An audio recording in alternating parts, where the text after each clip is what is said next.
அன்புக்குரியவர்களே, ஆண்டவராகிய இயேசு கிறிஸ்துவின் நாமத்தினாலே உங்கள் யாவருக்கும் அன்பின் வாழ்த்துக்கள். உங்கள் விடுதலை நேரம் இந்த நிகழ்ச்சிக்கு உங்களை அன்போடு நாங்கள் அழைக்கிறோம். இந்த நிகழ்ச்சியின் மூலமாக ஒவ்வொரு நாளும் அநேகர் ஆசீர்வதிக்கப்படுகிறார்கள். அதில் ஒரு சிலர் எங்களோடு தொடர்பு கொள்ளுகிறீர்கள், ஜெபிக்க சொல்லுகிறீர்கள். ஆண்டவர் நாம் இணைந்து ஜெபிக்கும் பொழுது அவருடைய கிருபையினாலும் வசனத்தின் அடிப்படையிலும் அவர் நமக்கு அற்புதங்களை செய்கிறார். பெற்றுக்கொண்ட அநேக அற்புதங்கள் எங்களுக்கு உண்டு. அவைகளை ஒரு நாள் ஆண்டவருடைய நாம மகிமை கண்டு நாங்கள் தேவ சமூகத்தில் வைத்து உபவாசிக்கிறோம். ஒவ்வொரு வாரமும் ஒரு நாள் எங்களுக்கு என்றைக்கு வெளி ஊழியங்கள் இல்லாமல் இருக்கிறதோ அந்த ஒரு நாள், அது குறிப்பிட்டு இந்த நாள் என்று சொல்ல முடியாது. வாரத்தில் ஒரு நாள் உங்களுக்காக நாங்கள் உபவாசித்து ஜெபிக்கிறோம். தொடர்ந்து நீங்கள் இந்த தொலைக்காட்சி ஊழியங்களுக்காக நீங்களும் ஜெபியுங்கள். உங்களுடைய மேலான கருத்துக்கள், உங்களுடைய மேலான காரியங்களை எங்களுக்கு தெரியப்படுத்துங்கள். இன்னும் கூட உங்களுக்கு பிரயோஜனமாய் இந்த நிகழ்ச்சிகள் அமைய நாங்கள் என்ன செய்ய வேண்டும் என்று எங்களோடு கூட நீங்கள் தொடர்பு கொள்ளும்படி உங்களை அன்போடு கேட்டுக்கொள்கிறேன். இந்த ஊழியத்தில் வாலண்டியராக இணைந்து கொள்ள விரும்புகிற தேவ பிள்ளைகள், வாலிபர்கள், நீங்கள் யாராக இருந்தாலும் உங்களுடைய தாளந்துகள், திறமைகளை எங்களிடத்தில் நீங்கள் சொல்லி வருவீர்களானால் அதற்கு ஏற்ற விதத்திலே ஊழியத்தில் உங்களை பயன்படுத்த அது எங்களுக்கு உதவியாக இருக்கும். ஆண்டவருக்கு சித்தமான இந்த காரியத்தை செய்வதற்கு நீங்கள் ஆதரவு கரங்களை கொடுங்கள் என்று உங்களிடத்தில் அன்போடு கேட்டுக்கொள்ளுகிறோம். இப்பொழுதும் நாம் ஆண்டவருடைய வார்த்தைக்கு செல்லும் முன்பாக ஒரு நிமிடம் நாம் ஜெபிப்போமா? அன்பு நிறைந்த எங்கள் பரலோக பிதாவே, இந்த அருமையான விடுதலை நேர நிகழ்ச்சிக்காக நன்றியோடு நாங்கள் துதிக்கிறோம், ஸ்தோத்திரிக்கிறோம். அப்பா ஆண்டவரே, இந்த நிகழ்ச்சியை ஆண்டவரே தமிழ்நாடு முழுவதும் மாத்திரமல்ல, IPTV வழியாக உலகம் முழுவதும் பார்த்து கொண்டிருக்கிற ஒவ்வொரு சகோதரர்களுக்கும் சகோதரிகளுக்கும் ஆண்டவரே உம்முடைய வார்த்தைகள் சென்றடையும்படி உம்மிடத்தில் மன்றாடுதலோடு நாங்கள் ஜெபிக்கிறோம். ஆண்டவரே ஸ்தோத்திரிக்கிறோம். கிருபையினாலும் இரக்கத்தினாலும் எங்களை முடிசூட்டி எங்களை வழி நடத்தும், ஆசீர்வதி. இப்பொழுதும் ஆண்டவரே, இந்த வார்த்தைகள் உம்முடைய பிள்ளைகளுக்கு பிரயோஜனமாக இருக்க உதவி செய்யும். ஆண்டவரே, எங்களை மூடி மறைத்து நீர் வெளிப்படும். இயேசு கிறிஸ்துவின் நல்ல நாமத்தில் ஜெபிக்கிறோம் எங்கள் அருமை பிதாவே, ஆமேன், ஆமேன். பிரியமானவர்களே, அப்போஸ்தலனாகிய பரிசுத்த பவுல் ரோமாபுரியாருக்கு எழுதின நிருபம் என்று நமக்கு ஒரு அருமையான கடிதம் இருக்கிறது. முதல் கடிதம் இதுதான். இல்லை, மொத்தம் 16 வசனங்கள் இருக்கிறது. இந்த கடிதத்தை முழுவதுமாக நாங்கள் வாசித்து பல முறை வாசித்து பார்க்கும் பொழுது இந்த கடிதத்தில் பவுல் அப்போஸ்தலர் யாருக்கு எழுதுகிறார்? முதல் 2 வசனங்களை நான் உங்களுக்காக வாசிக்கிறேன். ரோமர் 1ஆம் அதிகாரம் 1-2. இயேசு கிறிஸ்துவின் ஊழியக்காரனும் அப்போஸ்தலன் ஆகும்படி அழைக்கப்பட்டவனும் தேவனுடைய சுவிசேஷத்திற்காக பிரித்தெடுக்கப்பட்டவனுமாகிய பவுல், ரோமாபுரியில் உள்ள தேவ பிரியரும் பரிசுத்தவான்கள் ஆகும்படி அழைக்கப்பட்டவர்களுமாயிருக்கிற அனைவருக்கும் எழுதுகிறதாவது. ஒரு முறை ஒரு ஓய்வு நாள் பாடசாலையில் மாணவர்கள் அமர்ந்திருந்தார்கள். கிறிஸ்தவ மாணவர்கள். அவர்களுக்கு ஒரு அக்கா பாடம் நடத்துகிறவர்கள். அவர்கள் கேட்டார்கள், இதே போல ஒரு நிருபத்தை எடுத்துக்கொண்டு இந்த நிருபத்தை யார் யாருக்கு எழுதினார்கள் என்று கேட்டார்கள். உடனே நம்முடைய மாணவர்கள் வேகமாக இந்த நிருபத்தினுடைய முதல் அதிகாரம், முதல் 2 வசனங்கள், எல்லா நிருபங்களிலும் இந்த முதல் 2-3 வசனங்களுக்குள்ளே யார் எழுதினது, யாருக்கு எழுதினதுன்னு இருக்கும். நீங்கள் ஒவ்வொருவராக படித்து பார்க்கலாம். அதிலேயே நமக்கு ஒரு பெரிய தேவ செய்தி உண்டு. அதை எல்லாரும் சொன்னாங்க. ஒருவன் மாத்திரம் பைபிளையும் பிரட்டலை படிக்கவும் இல்லை, பேசாமல் உட்காந்துருந்தான். டீச்சர் அவனை கவனித்து பார்த்தாங்க. அந்த சண்டே கிளாஸ் அந்த அக்கா உடனே அவனை எழுப்பி, தம்பி நீ ஏன்பா பதிலே சொல்லலை? எல்லாரும் ஒவ்வொரு நிருபத்தை எடுத்து வாசித்தாங்க, யார் எழுதுனது, யாருக்கு எழுதுனது அப்படின்னு. நீ ஏன்பா ஒன்றுமே சொல்லலைன்னு அவன் சொன்னானா? டீச்சர், இந்த எல்லா நிருபங்களும் இயேசு கிறிஸ்து எனக்கு எழுதின கடிதம் என்று சொன்னார். அக்காவுக்கு ரொம்ப ஆச்சரியமாயிற்று. பையனை எழுப்பி கேட்டாங்க, எப்படிரா, உனக்கு யார் சொல்லி கொடுத்தா? சிறுவன் சொன்னான், அக்கா எனக்கு அப்பா கிடையாது, அம்மா தான் உண்டு. என் அம்மா தான் எனக்கு பைபிள் கிளாஸ் மாதிரி நடத்துவாங்க, சொல்லி கொடுப்பாங்க, அவங்க தான் சொல்லி கொடுத்தாங்க. இந்த நிருபங்கள் எல்லாம் எனக்கு என் ஆண்டவர் எழுதி கொடுத்த கடிதம். எனக்கு லெட்டர் போட்டிருக்கார், இயேசுநாதர் எனக்கு எழுதுனது. இங்கே அவர் சொல்கிறாரு, ரோமாபுரியில் உள்ள தேவ பிரியரும் பரிசுத்தவான்கள் ஆகும்படி அழைக்கப்பட்டவர்களுமாயிருக்கிற அனைவருக்கும் எழுதுகிறது. நீங்களும் நானும் அழைக்கப்பட்ட தேவ பிள்ளைகள். அழைக்கப்பட்ட உங்களுக்கும் எனக்கும் எழுதப்பட்ட நிருபம், கடிதம், ரோமருக்கு எழுதின நிருபம். இந்த கடிதத்தை ஏன் முதல் நிருபமாக வச்சுருக்காங்க அப்படின்னா, புதிய ஏற்பாட்டில் ஃபஸ்ட்டில் 4 சுவிசேஷம் இருக்கும். மத்தேயு, மார்க்கு, லூக்கா, யோவான். 4 சுவிசேஷங்களும் இயேசு கிறிஸ்துவை குறித்தும், இயேசு கிறிஸ்துவனுடைய பாடு மரணங்கள், இயேசு கிறிஸ்துவனுடைய பிறப்பு, வளர்ப்பு, வாழ்க்கை, உபதேசங்கள் எல்லாம் அடங்கி இருக்கிறது 4 சுவிசேஷங்கள். அதன் பிறகு ஆண்டவர் உயிர்த்தெழுந்து பரமேறி சென்ற பிறகு அவரோடு கூட இருந்த ஆதி அப்போஸ்தலர்கள் என்ன ஊழியம் செய்தார்கள், ஊழியம் எப்படி செய்யணும், அதுக்கான சட்டத்திட்டங்கள் என்ன, அது அப்போஸ்தலர் நடபடிகள். 28 அதிகாரம் இருக்கிறது. இதுதான் எல்லா கிறிஸ்தவ ஊழியர்களுக்கும் அடிப்படை சட்ட புஸ்தகம், அப்போஸ்தலர் 28. இதில் தான் எப்படி ஊழியம் செய்ய வேண்டும், எப்படி ஊழியம் செய்யக்கூடாது, எப்படி காணிக்கை வாங்க வேண்டும், எப்படி காணிக்கை வாங்கக்கூடாது, யாரிடம் காணிக்கை வாங்க வேண்டும், யாரிடம் வாங்கக்கூடாது, ஊழியத்திலே நாம் எப்படி ஊழியத்தை செயலாற்ற செய்ய வேண்டும், எல்லா சட்டத்திட்டமும் இந்த 28 அதிகாரமும் ஒரு எக்ஸலண்ட்டான ஒரு புத்தகம், அப்போஸ்தலர் நடபடிகள். அதுக்கு அடுத்து திருச்சபையாருக்கு ஆலோசனை கடிதங்கள், நடைமுறை கிறிஸ்தவ வாழ்க்கை, ஒவ்வொரு நாளும் நீயும் நானும் எப்படி வாழ வேண்டும் என்கிற அத்தனை கருத்துக்களும் இந்த நிருபங்களிலே உண்டு. கடைசி புத்தகம் வெளிப்படுத்தின விசேஷம், அது ஒரு விசேஷமான புஸ்தகம். இனி இந்த உலகத்திற்கு என்ன சம்பவிக்கும் என்று ஆண்டவர் நேரடியாய் தன் மகனை அழைத்து சொன்ன காரியங்கள் 22 அதிகாரங்கள் இருக்கிறது. ஆக இந்த மொத்தம் 27 புஸ்தகங்கள். இதான் புதிய ஏற்பாடு. ஒரு மனிதன் அல்லது மனுஷி இயேசு கிறிஸ்துவை சொந்த இரட்சகராய் அவர்கள் ஏற்றுக்கொள்ளும் பொழுது அவர்கள் ஆண்டவருக்குள்ளே வருகிறார்கள். ஆண்டவரை இப்போ ஏற்றுக்கொண்டாச்சு, ரட்சிப்பின் அனுபவத்தை பெற்று விட்டார்கள். ஆனால்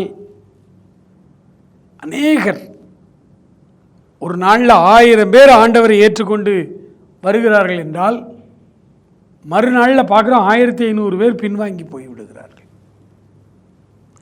ஆண்டவருக்குள்ளே வருகிறவர்களுடைய எண்ணிக்கையை விட ஆண்டவருடைய வாழ்க்கை வேண்டான்னுட்டு போகிறவருடைய எண்ணிக்கை இந்தியாவில் அதிகமாயிற்று. ஒரு பக்கம் எழுப்புதல் நடக்குது.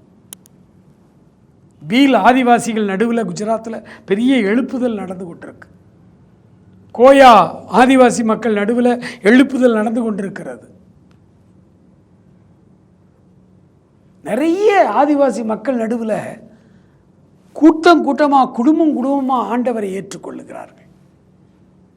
ஆனால் ஏற்கனவே ஏற்றுக்கொண்ட பலர் ஆண்டவரை விட்டு பின்வாங்கி போய்விடுகிறார்கள்.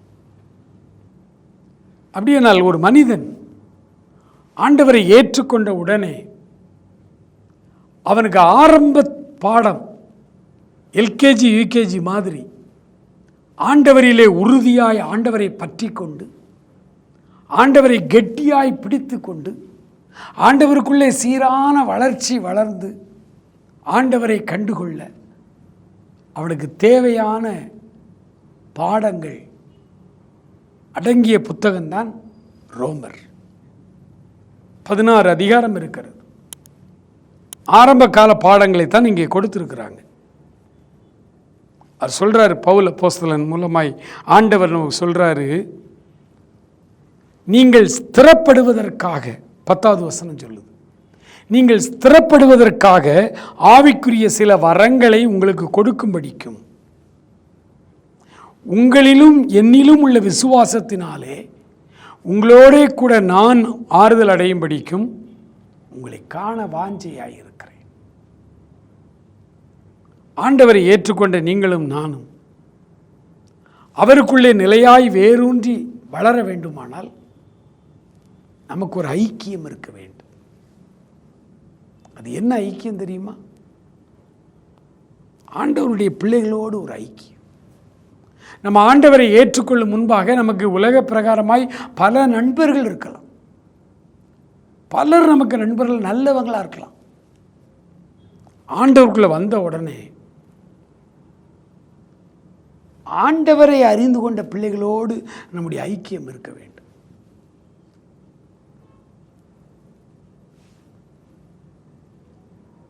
பழைய நண்பர்கள் ஒன்று அவர்கள் ஆண்டவரை ஏற்றுக்கொண்டு வந்தால் அவர்களோடு நம்ம ஐக்கியம் வச்சுக்கணும்.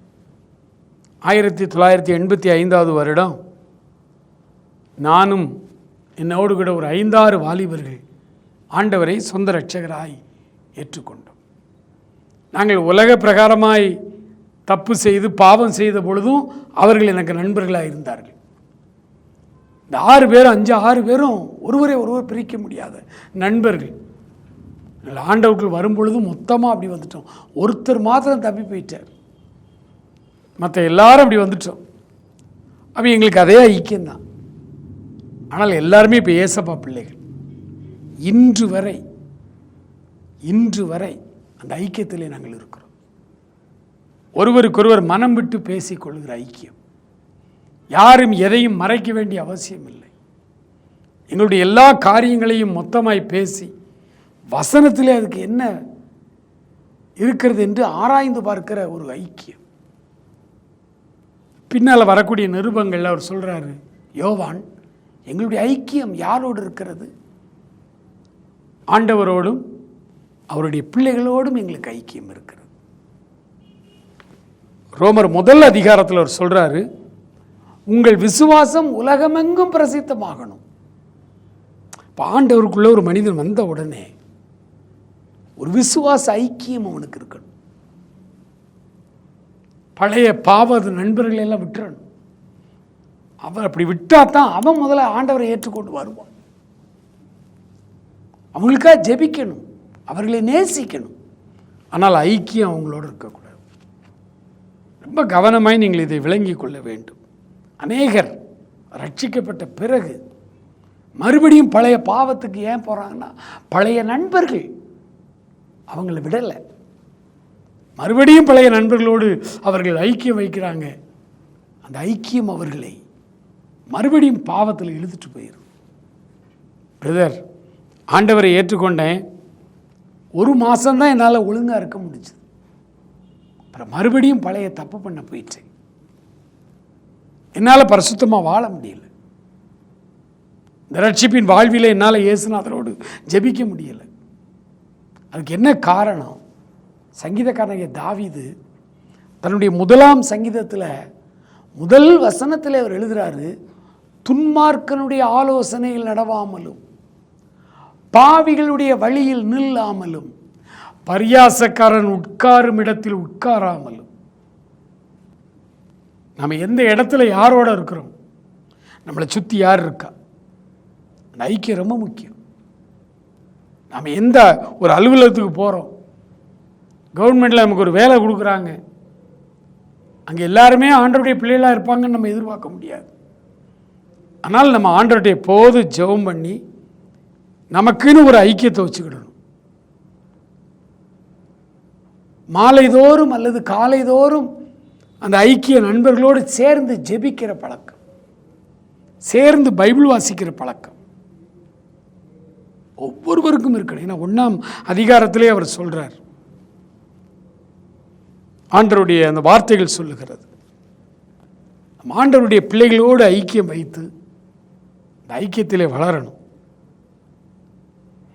ஏன் அப்படின்னா, நம்ம ஆண்டவருக்குள்ள வந்த உடனே நமக்கு ஒரு புது ஐக்கியம், நல்ல ஆண்டவருடைய பிள்ளைகளோட சுத்த மனசாட்சியோடு கர்த்தரை ஆராதிக்கிற பிள்ளைகளோடு சேர்ந்து நாம் ஆராதிக்க வேண்டும். அப்படி ஆராதிக்கலைன்னா என்ன ஆகுமா? முதல் அதிகாரத்தில் அவர் சொல்கிறாரு, அவருடைய இருதயம் இருளடைந்தது. 21வது வசனத்தை உங்களுக்கு நான் வாசிக்கிறேன். ரோமர் 1:21. அவர்கள் தேவனை அறிந்தும் அவரை தேவனென்று மகிமைப்படுத்தாமலும் ஸ்தோத்தரியாமலும் இருந்து தங்கள் சிந்தனைகளினாலே வீணரானார்கள். உணர்வில்லாத அவர்களுடைய இருதயம் இருளடைந்தது. ஆண்டவருக்குள்ளே வேக வேகமாய் வருகிற ஆண்டவருடைய பிள்ளைகள் வேக வேகமாய் ஆண்டவரை விட்டு விலகி போவதற்கு என்ன காரணம்? உள்ளம் இருளடைந்து விட்டது. ஆண்டவரை ஏற்றுக்கொண்ட உடனே ஆண்டவரை நாம் மகிமைப்படுத்த ஆரம்பிக்க வேண்டும். அவரை அதிகமாய் நம்ம ஸ்தோத்தரிக்க வேண்டும். நம்முடைய இருதயத்திலே கடல் அலையை போல அவரை துதிக்கிற துதி எப்பொழுதும் இருக்க வேண்டும். சூலமித்தியாள் சொல்லுகிறாள், நான் படுத்து நித்திரை செய்தேன், என் இதயமோ விழித்திருந்தது, கதவை தட்டுகிற என் நேசரின் சத்தத்தை கேட்டேன். உலக பிரகாரமாக நாம் படுத்து தூங்கினாலும் நம்முடைய ஆவி கர்த்தரை ஸ்தோத்தரிக்கும். எப்பொழுது? நாம் தூங்காமல் விழித்திருக்கிற நேரங்களில் நம்முடைய இருதயம் தோத்திரம் பண்ணி கொண்டே இருக்க வேண்டும். நம்முடைய மூச்சே அதான் இருக்க வேண்டும். அப்போ நம்ம தூங்கும் பொழுது நம்முடைய உள்ளம் விழித்திருக்கும், ஆண்டவரை அறிந்து கொள்ளும். 21ஆம் வசனத்தில் அவர்கள் தேவனை அறிந்தும் அவரை தேவனென்று மகிமைப்படுத்தாமலும் ஸ்தோத்தரியாமலும் இருந்து தங்கள் சிந்தனைகளினாலே வீணரானார்கள். உணர்வில்லாத அவர்களுடைய இருதயம் இருளடைந்தது. நிறைய வாலிபர்கள், தம்பிமார், தங்கைமார் அவர்கள் சொல்லுகிற காரியம், பிரதர் நல்லா ஜெபம் பண்ணும் பொழுது எங்களுக்கு நல்லா இருக்கு. ஒரு கூட்டத்துக்கு போகிறோம், ஒரு முகாமுக்கு போகிறோம், அங்கே பல மணி நேரம் நாங்கள் ஜெபிக்கிறோம், வேதம் வாசிக்கிறோம், பிரசங்கம் கேட்குறோம், நல்லா ஒர்ஷிப் பண்ணுறோம், மகிழ்ச்சியாக இருக்குது. ஆனால் எல்லாம் முடிச்சுட்டு வந்த உடனே அப்படியே எங்களுடைய உள்ளத்தில் பழைய பாவம், பழைய கெட்ட காரியங்கள் மறுபடியும் எங்களை ஆக்கிரமித்துக் கொள்ளுகிறது. ஏன்? அதுக்கு ஒரே ஒரு காரணம், நல்ல ஒரு ஆண்டவருடைய பிள்ளைகளோடு நமக்கு ஒரு ஐக்கியம் இருக்கணும். அந்த ஐக்கியத்தில் மனம் விட்டு பேசணும். நம்முடைய மனதிலே வருகிற எல்லா மைனஸு ப்ளஸ்ஸு எல்லாவற்றையும் அந்த இடத்துல நம்ம சொல்லணும். அப்படி இல்லாமல் ஆண்டவருக்குள்ளே வந்த பிறகு அவரை ஸ்தோத்தரியாமல் இருந்தால் நம்முடைய இருதயம் கொஞ்சம் கொஞ்சமாக இருளடையும். அப்படி நம்முடைய உள்ளங்கள் இருளடையும் பொழுது நம்முடைய சரீர உணர்ச்சிகள், விபச்சாரம், வேசித்தனங்கள் அதிகமாய் நமக்குள்ளே இந்த எண்ணங்கள் வரும். வந்துதான் அவர்கள் தவறு செய்ய முற்படுகிறார்கள். ஆண்டவரே அவர்களை கைவிட்டு விடுகிறார். 28வது வசனம் சொல்லுகிறது, தேவனை அறியும் அறிவை பற்றி கொண்டிருக்க அவர்களுக்கு மனதில்லாதிருந்தபடியினால் தகாதவைகளை செய்யும்படி தேவன் அவர்களை கேடான சிந்தனைக்கு ஒப்பு கொடுத்தார். ஆண்டவர்கள் வந்துட்டீங்களா? ஆண்டவரை ஏற்றுக்கொண்டீங்களா? உடனே நீங்கள் தேவ சமூகத்தில் அவரை ஸ்தோத்தரிக்க ஆரம்பித்து விடுங்கள், அவரை துதிக்க ஆரம்பித்து விடுங்கள். ஒருவேளை தனிமையாக அப்படி செய்வதற்கு முடியலைன்னா நமக்கு ஒரு ஐக்கியத்தோடு சேர்ந்து ஜெபிங்க. நீங்கள் எந்த ஆலயத்துக்கு செல்லுகிறீர்களோ அந்த ஆலயத்தின் கூடுமான வரை எல்லா ஆராதனைகளிலும் நீங்கள் பங்கெடுங்கள். அதிகமாய் அவரை ஸ்தோத்தரிக்க ஸ்தோத்தரிக்க ஸ்தோத்தரிக்க உங்கள் இருதயங்கள் வெளிச்சமாய் மாறி வரும். ஆண்டவரை ஸ்தோத்தரியாமல் இருந்து அப்படி சிந்தனைகள் அப்படி இருளடைந்து போகிறது. அவருடைய குணங்களை குறித்து அங்கே சொல்கிறது, அவர்கள் எப்படிப்பட்டவர்களாக இருப்பார்கள். 29ஆம் வசனத்திலிருந்து 31வது வசனம் வரை வாசிங்கன்னா, மனிதனுடைய அந்த கெட்ட சுபாவங்கள், மனிதனுடைய அந்த கெட்ட எண்ணங்கள், பெற்றோருக்கு கீழ்ப்படியாத இருதயம், உணர்வில்லாதவர்களாய் தவறு செய்வது, ஆண்டவரோடு செய்த உடன்படிக்கைகளை மீறுவது எல்லாம் உள்ளே வந்து விடுகிறது. பொருளாசை வந்து விடுகிறது, பொறாமை வந்து விடுகிறது, பகைகள் வருகிறது. எல்லாம் இந்த 29வது வசனத்திலிருந்து நீங்கள் 2 வசனங்களை 31 வரை வாசிப்பாருங்க. இந்த மாதிரி சுபாவம் நமக்குள் இருக்கிறதா, எங்கேயாவது ஒட்டிக்கிட்டு இருக்கான்னு சொல்லி நம்மை நாமே ஆராய்ந்து பாருங்கள். ஆண்டவர்களே வந்த பிறகு நாம் செய்ய வேண்டிய 3வது காரியம், ஒவ்வொரு நாளும் ஆண்டவருடைய சமூகத்திலே நம்மை தெளிவாய் ஆராய்ந்து பார்க்க. நான் யார்? இன்றைக்கு முழுவதும் நான் எப்படி வாழ்ந்தேன்? இன்னைக்கு முழுவதும் என்னுடைய சிந்தனைகள் எப்படி இருந்தது? இன்னைக்கு முழுவதும் நான் எப்படி இருந்தேன்? எனக்குள்ளே வந்த நல்ல குணங்கள், கெட்ட குணங்கள் என்ன? எல்லாவற்றையும் ஆராய்ந்து பாருங்கள். முதலாவது, ஆண்டவரை ஏற்றுக்கொண்ட நீங்கள் ஸ்தோத்தரிக்க ஆரம்பிங்கள். பரிசுத்தவான்களுடைய ஐக்கியத்தில் இணைந்து கொள்ளுங்கள். அந்த ஐக்கியத்தோடு சேர்ந்து கர்த்தரை ஆராதிக்க உங்களை ஒப்புக்கொடுங்கள். 3வதாக, உங்களை நீங்களே ஆராய்ந்து பாருங்கள். ஆண்டவர் ரோமர் 1 அதிகாரத்தின் மூலமாய் நமக்கு தருகிற ஆலோசனைகள். ஜெபிப்போமா? ஒருவேளை வாலிபர்கள்,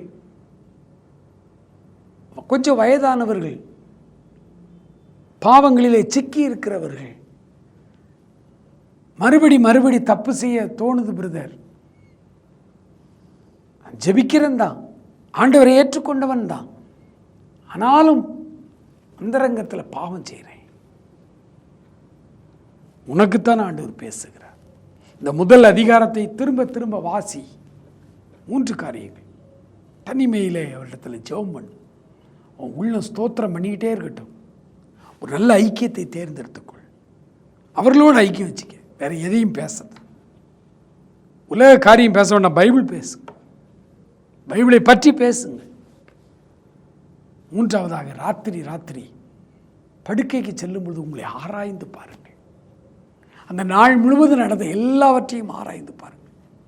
அதில் உள்ள தவறுகளை எல்லாம் ஆண்டவரிடத்தில் அறிக்கை செய்து ஜெபம் பண்ணிட்டு அப்படியே படுத்து உறங்குங்கள். நீங்கள் படுத்து நித்திரை செய்தாலும் உங்கள் இதயம் விழித்திருக்கும். ஆண்டவர் உங்களை ஆசீர்வதிப்பார். நாம் ஜெபிப்போம். அன்பு நிறைந்த எங்கள் பரலோக பிதாவே, இந்த அருமையான வேளைக்காக நன்றியோடு உம்மை நாங்கள் துதிக்கிறோம், ஸ்தோத்தரிக்கிறோம். ஆண்டவரே உம்மை ஏற்றுக்கொண்ட ஆண்டவரே புதிதிலே ஆண்டவரே எங்களை நீர் எப்படி நடத்துகிறீரோ அதே காரியத்தை ரோமர் 1 அதிகாரத்தில் நீங்கள் சொல்லி வச்சுருக்கீங்கப்பா. அந்த காரியத்தை நாங்கள் இப்பொழுது தியானித்திருக்கிறோம். 3 காரியங்களை ஆண்டவரே நாங்கள் உம்மை ஸ்தோத்தரிக்கிறவர்களாக, உம்மை மகிமைப்படுத்துகிறவர்களாக நாங்கள் மாறவும், பரிசுத்தவான்களோடு ஒரு சின்ன ஐக்கியத்தில் நாங்கள் இணைந்து கொள்ளவும் ஆண்டவரே உமக்கு நன்றி. ஒவ்வொரு நாளும் இரவிலே எங்கள் வஸ்திரங்களே அல்ல, எங்கள் சரீரங்களே அல்ல, எங்கள் இருதயங்களை கிழித்து தேவநாயக கர்த்தரிடத்தில் மனம் திரும்பும்படி ஆராய்ந்து பார்க்கிறவர்களாக, தற்பரிசோதனை செய்கிறவர்களாக எங்களை மாற்றும் ஆண்டவரே. இந்த 1 அதிகாரம் எங்களுக்கு ஆசீர்வாதமாக இருக்கட்டும். இதில் இருக்கிற ஆண்டவரே எல்லா கெட்ட சுபாவங்கள் எங்களுக்குள்ள கடுகளவு கூட வராதபடிக்கு ஆண்டவரே எங்களை ஆண்டவரே உடைய வல்லமையான ஆண்டவரே விசுவாசத்தினாலே காத்துக்கொள்வீராக, பரிசுத்தப்படுத்தும், காத்துக்கொள்ளும். இயேசு கிறிஸ்துவின் நல்ல நாமத்தில் ஜெபிக்கிறோம் எங்கள் அருமை பிதாவே, ஆமேன்.